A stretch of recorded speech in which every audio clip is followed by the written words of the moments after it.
Hello students.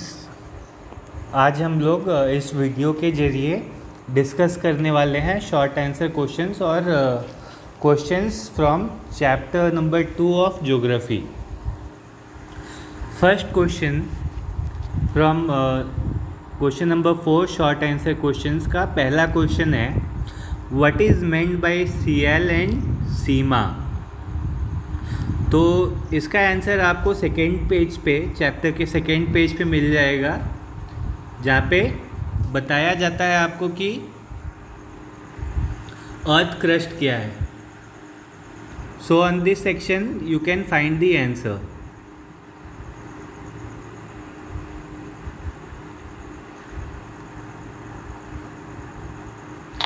Okay, so first question is what is meant by sial and sima. आप लोग देखेंगे यहाँ पे क्रस्ट के बारे में जानकारी दी गई है। तो जो क्रस्ट होता है that is divided into two main parts. First is continental and second is oceanic crust.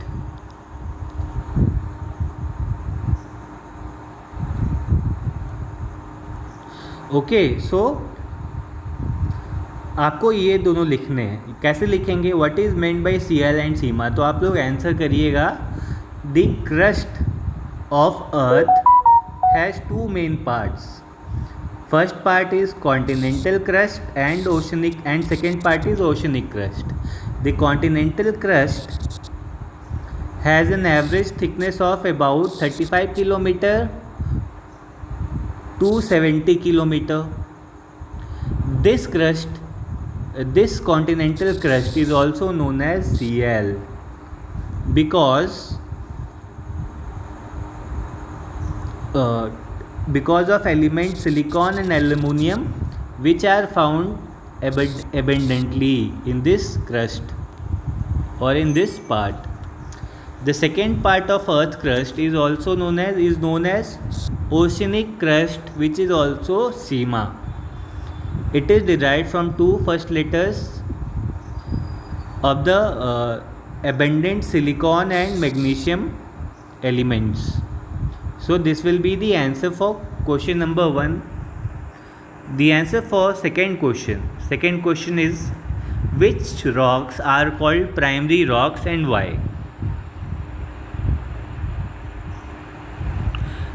So you can find the answer in the segment rocks and minerals.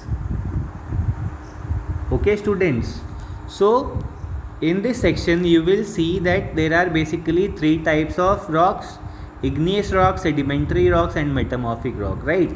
So the answer for question number 2, that is which rocks are called primary rocks and why, the answer is right in the igneous rock section, where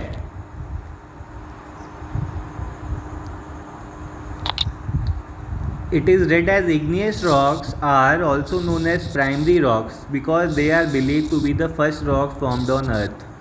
This is the answer for second question. The third question is, why is the core of earth called knife? So the answer for this section you can find in the same, in just the paragraph above rocks and minerals, that is the core.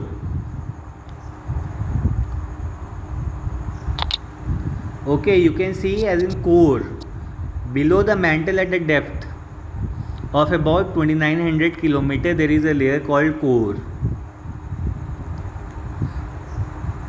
So you start from this area only, below the mantle at the depth of about 2900 kilometers there is a layer called core, which is located at the center of the earth. It is composed of mainly of metals, in particular nickel and iron, hence it is called knife. So this is the answer for question number 3.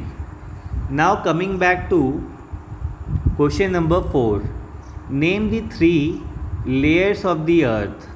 So what are the 3 layers of the earth?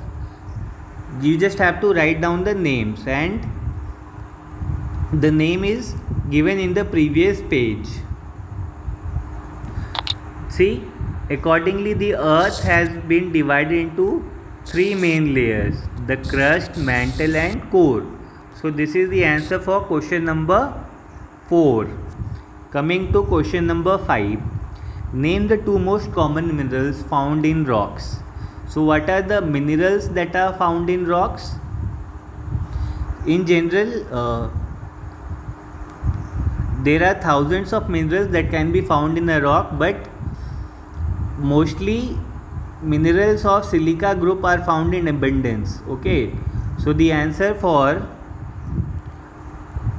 question number 5 is minerals of silica group are found in abundance on this surface of earth.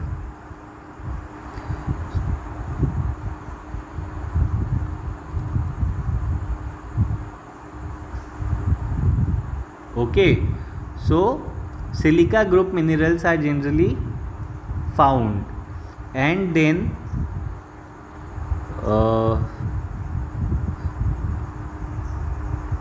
okay, the answer for question number 5 is the minerals feldspar and quartz are the common constituent of rocks. So this is the answer for question number 5. You don't have to write anything else, just this much. Write down the question. The name of two most common minerals found on earth are feldspar and quartz. So this is the answer. Coming to answer in the following question. Explain the interior of the earth with the help of a diagram. So students, for this you have to draw this diagram. Okay, which shows the interior of the earth. So this diagram all of you have to draw in your copy, and also name all the parts that are shown in your books. And then you can write a few things about crust, mantle and core, such as crust is the outermost layer of earth and has a thickness of around 35 km under the continent and 5 km under the sea. Similarly, you can then go onward to for the mantle, the next layer below the crust, which extends to a depth and about 2900 km is the mantle. The rocky material of mantle is composed mainly of compounds of silica, magnesium and some iron. And then moving over to the next page, you write some points about